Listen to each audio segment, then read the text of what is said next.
Good morning, everybody, and welcome to this morning's webinar. A webinar where we will be exploring the contribution of standardization to the achievement of the United Nations Sustainable Development Goals, the so-called SDGs. My name is Els, and I am project manager at the Sense Analytic Management Center, and I will be moderating this webinar today. We have more than one speaker today, by the way, so we will see them later. Before we start, I would like to remind you that you're all muted during the webinar, so you have the possibility to enter your questions in the Q&A panel of the webinar. Later on, the speakers will then have a look at your questions and reply as many of them as possible. Should your question remain unreplied, that's not something to worry about, because we will create a Q&A report with all the questions and their answers formulated. Should you be on Twitter, you're free to talk about us. We have that hashtag training for standards, and @standards4EU is our handle. So let me now give the floor to the first speaker of today. It's my colleague Andrea Nam. Andrea, please, the floor is yours. Thank you, Els, and good morning, everybody. I'm the colleague of Els, as she mentioned, and I am in charge of projects at SEN and SENELEC related to environment, sustainable development, and energy. So, as Els said, we are going to discuss about how standards are supporting the sustainable development. But before going into the details, I would like to give a little bit of background to you and explain what is sustainable development. It is the development that meets the needs of the present without compromising the ability of future generations to meet their own needs. But to achieve, we have to, it is crucial to harmonize three core elements. These are also called three pillars: economic development, the social inclusion, and last but not least, the environmental protection. And now, what are the Sustainable Development Goals? They were adopted by all United Nations members in 2015. And they are a universal call to action to end poverty, protect the planet, and to ensure that all people enjoy peace and prosperity by 2030. So we have still 10 years to go to achieve this.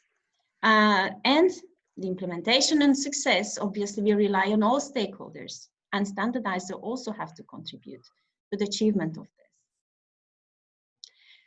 As you may know, there are altogether 17 Sustainable Development Goals. Here on the figure on the slides, you can see the logo and the title of these SDGs. But these are split in more details. There are 169 related targets that are covering a broad range of sustainable development issues. And they explain in more detail what are the Sustainable Development Goals each. But we will not have time to go into these details. I will invite you to read it on the United Nations website. But these are a blueprint to achieve a better and more sustainable future for all of us, because they address global challenges we face: the poverty, inequality, climate change, environmental degradation, and peace and justice. And these are all interconnected. So it is important that we look in the heart of all of this and that we achieve them together by 2030. Now, the sustainable development and the European policy. There is an interlink.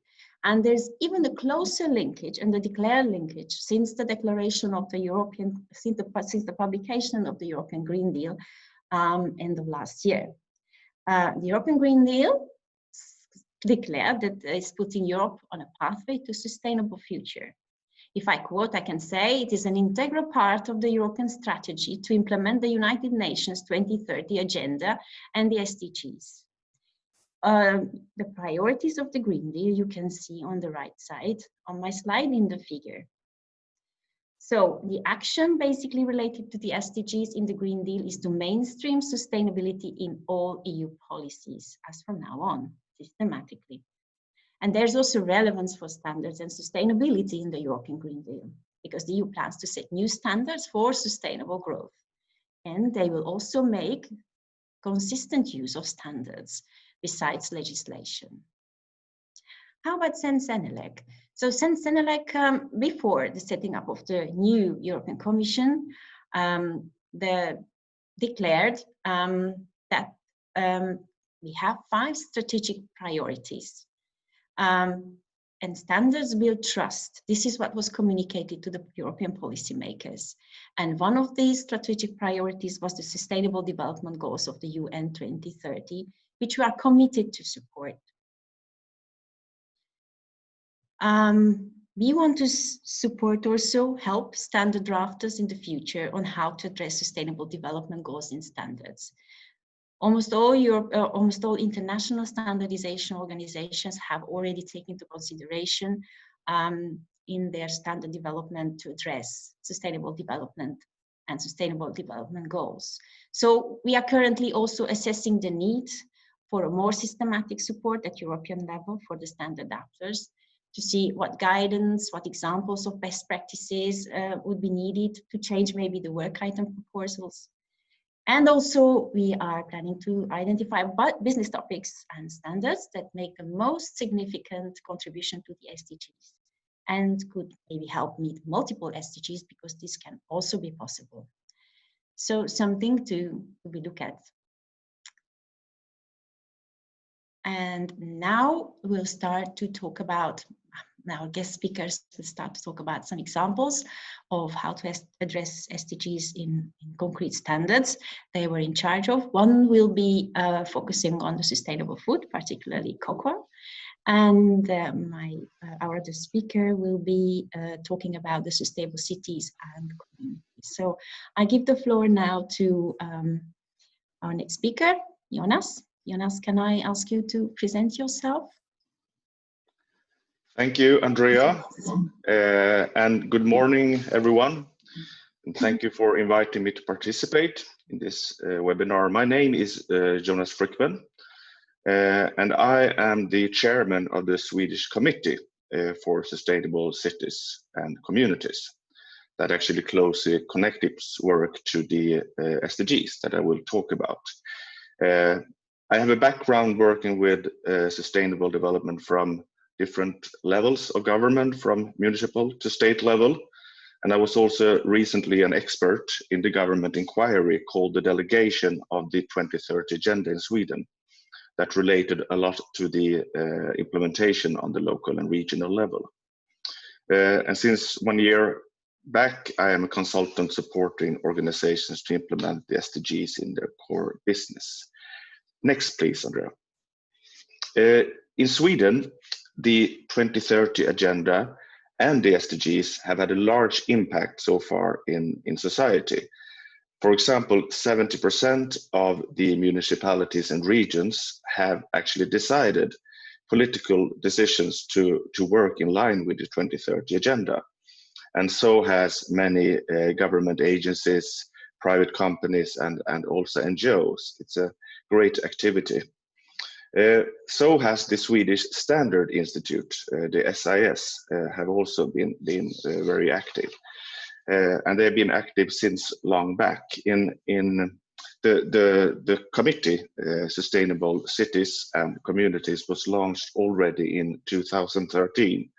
And it has 24 members, including both private companies, municipalities, agencies, government agencies, universities, and as well as NGOs. It's a broad included a lot of different stakeholders. And the committee represents and promotes the interests of Sweden through standardization projects on 3 levels. The global level through ISO TC268, Sustainable Cities and Communities, but also on the European level through CN TC465, Sustainable Cities and Communities, that I will talk a little bit about. And finally, on the national level, by working with the Swedish standard SS 85400. Next, please. Since January 2019, we've been working with the Swedish standard. The name of the standard is Sustainable Development in Municipalities and Regions, Guidance for the Implementation of the UN Sustainable Development Goals, the 2030 agenda, of course. And the committee experts who are writing the standard, we represent different type of stakeholders that I earlier said. And the standard itself aims to integrate the SDG as part, we call it the DNA of the work of the municipalities and regions. And this actually means to integrate the sustainable development goals into all the ordinary structures, the ordinary governance, and the ordinary management systems, and not to consider, like sometimes happened, consider sustainable development as a separate project, into the core of the organization and into the core of the municipalities and regions. And the goal here is to provide a tool for both politicians and for civil servants to facilitate the implementation of the SDGs on the local and regional level. The standard proposes a systematic approach to the challenge of implementing the SDGs, and the standard shall also be flexible in order to take account the different local conditions and needs that of course exist. And we have actually recently submitted a standard draft to targeted actors at the national, but also the Nordic, European, and global level. And our inquiry period has just started. In doing so, we want to ensure that relevant comments are taken into account, as our goal is that the Swedish standard will serve as a base of the European standard. And this will hopefully be achieved through the newly created European Technical Committee for Sustainable Cities, as I mentioned earlier, the CEN-TC 465. Next slide, please. The CEN-TC 465 was launched in the beginning of the 2020, and the scope that is now being discussed is as follows. The proposed series of standards will support the development and the implementation of a holistic and integrated approach to the achievement of sustainable development and sustainability in response to the needs of the European cities and communities. And the CEN-TC 465 has a French secretariat and a German chairmanship, and the chairperson is Mr. Holger Robrecht. Next, please. Finally, I have been asked to give a few recommendations to other committees on how to include the SDGs in their work. And first, I like to emphasize that standardization has an impact, of course, on society, and the SDGs should be integrated in all standardization work. Consequently, there is a need to develop standards that are designed to respond to the specific context of each standard, and from there identify how to best contribute to the SDGs. And second, Andrea mentioned earlier some different perspectives of sustainability, and therefore it's important to remember to integrate all three dimensions of sustainable development in the work: the social, the economic, and the environment, and actually consider how the standard might impact the global development and the possibilities for other countries to actually achieve the SDGs, and consider if and how the standard might have an impact on vulnerable societies and groups and populations, and live up to the principle of that actually is a core principle in the 2030 agenda, to leave no one behind. At last, I think it's a crucial factor for a good and sustainable outcome is to involve relevant stakeholders in the work. And in this case, for example, municipalities and regions, and to create new partnerships for sustainable development. Next, please. And on this last slide, okay, maybe the context come in the end. I see now. So I'd like to thank you all for listening, and I hand over to Jack Stein, actually. Thank you. Thank you very much, Jonas. So I invite now Jack to explain his experience with the sustainable development and sustainable development goals during the standard development. Jack, the floor is yours. Thank you very much. Thank you for having me here. Good morning to everybody who is watching this. It's very strange presenting to my computer screen, but let's hope that we get through it. My name is Jack Stein. I was the chairman of the SEN committees and the ISO committees on sustainable and traceable cocoa. The SEN committee had a secretariat in Denmark, Danish Standards, and the ISO committee was, the secretariat was by NEN as well as by GSA of Ghana. This was a true global approach to set a new standard for sustainable cocoa. Please can I have the next slide? As I understand that the cocoa market may not be very familiar to every participant of this webinar, I've made a slide with some figures. The market is some 5 million tons of cocoa. And if you compare to, for instance, coffee is 4 times as big as cocoa. So cocoa is relatively small, people know each other. And I think this is one of the reasons why it was possible to work together in cocoa. Everybody, NGOs, cocoa producers, cocoa consumers, industry, everybody was around the table. If you then look at the world map, you see that most of the cocoa is being produced in West Africa. Cote d'Ivoire and Ghana together are almost 2/3 of the entire global production. Ecuador is coming up very, very rapidly. The cocoa market consists of millions of small farmers. Only in a country like Ghana, some 100,000 farmers are active in cocoa. Some of them have only 1 hectare, some of them have even less. Some of them have large plantations. It's very diverse. And then at the other hand, you have a very much a concentrated industry.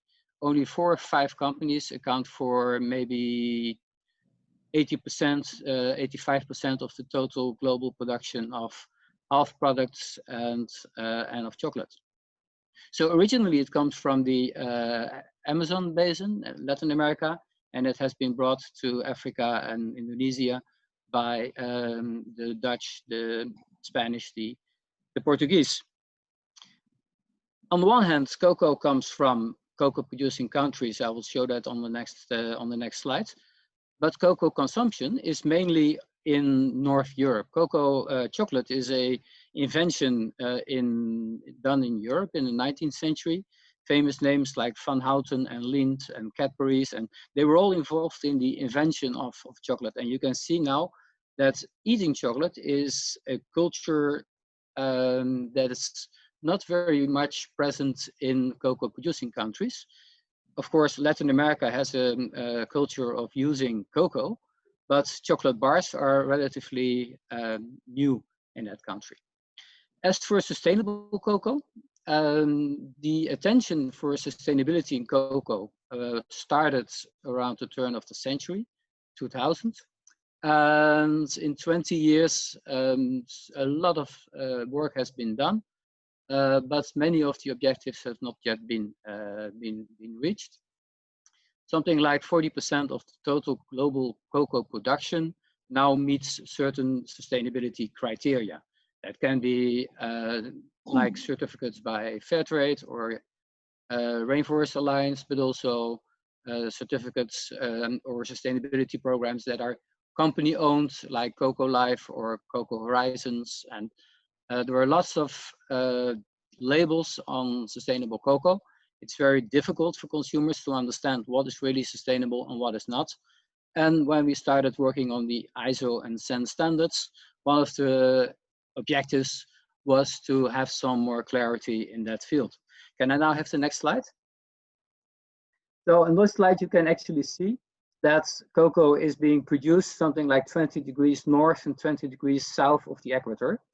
Those are mainly developing countries, and countries that, of course, countries we think of when we are talking about the United Nations SDGs and helping other countries meet those objectives. Can I have the next slide, please? So what are sustainability issues in cocoa? I think every one of you will have heard of child labor issues. And child labor is not the kind of child labor that we want to abolish, eradicate with our sustainability standards is not just children helping on the farms, but it's the most undesired forms of child labor, the forms of child labor that in fact prevent children from developing and having a life as a child, and so on. Farmer revenues is an issue. Most farmers, and many farmers in fact, remain under the poverty line, even though they increase production. Deforestation is a more recent topic that has not been receiving much attention in earlier years, but since 3 or 4 years, it's on the, I would say, on the top of the agenda. And then things like gender equity, the other environmental impacts of cocoa production, and so on. The yields, there is a large difference. Some farms, mainly in West Africa, may have 200 to 400 kilos per hectare, whereas plantations in Latin America can have 3,000 or 4,000 kilos per hectare. So there is a huge difference in yields, and of course that all has impact on the well-being and the poverty of the people involved in the production. Can I have the next slide, please? So when we decided to create a new ISO standard, a new SEN standard, the SEN part has been recently adopted. It is not published yet. Part 1 and Part 2 are not published as SEN standards yet. They are published as ISO standards since May last year. Parts 3 and 4 are both published already as ISO and SEN, and parts 1 and 2 will be published as SEN standards in the coming weeks. So one of the things that we were discussing is that in order to have real impact, we should have professional farmer organizations that can support the farmers. And many of the, in fact, all of the requirements in the standards are meant to improve the services of the farmer organizations to help the farmers. And part 1 of our standard is very much into that. It's in fact the ISO 9001 series for improved organization applied on cocoa production, which makes it rather difficult to implement. But then once it is implemented, it really gives a good basis for the development of farmers and for the meeting of the other requirements. Part 2 of our standard is about the sustainability issues like child labor, like also improved application of agricultural practices, which help farmers to increase their productivity.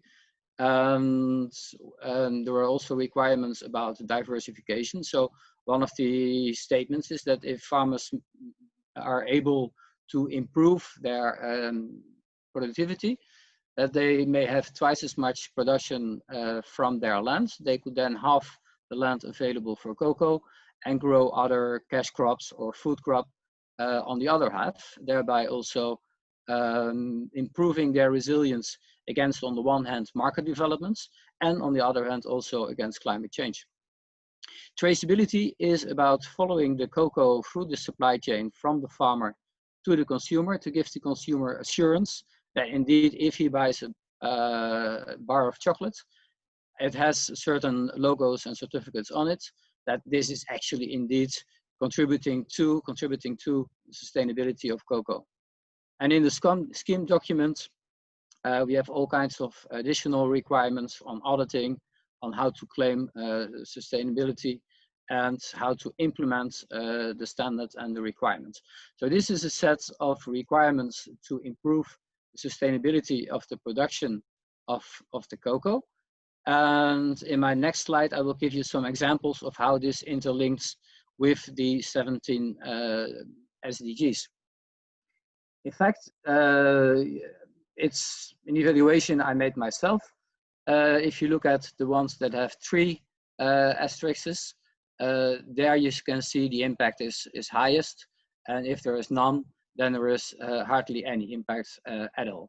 So for instance, if you look at no hunger, Many of the requirements for improved production lead to improved production of cocoa that can be sold, but also, as I said earlier, through diversification on improved production of food crop.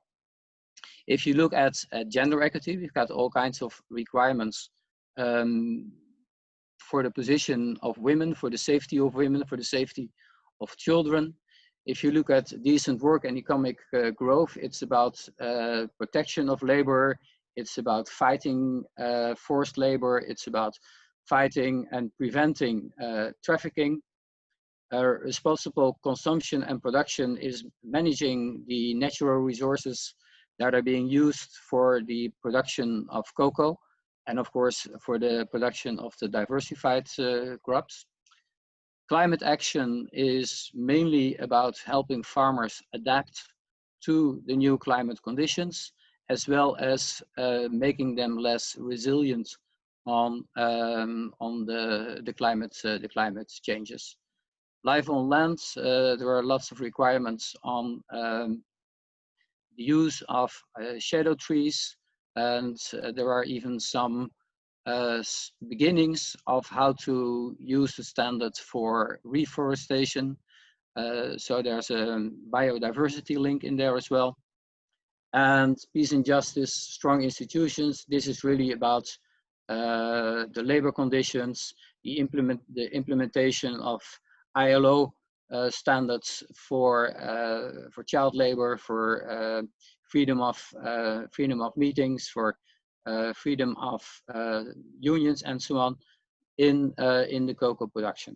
So there are a lot of links between our standards and the cocoa production, our standards on cocoa production and the United Nations social development goals. And in fact, you can say that for every one of you that is listening to this presentation, if you want to engage more into achieving the United Nations social development goals, you should eat more chocolate. Thank you for your attention. Thank you, Jack. So I take back the floor and just sum up some key learning points, as we usually do during our webinars.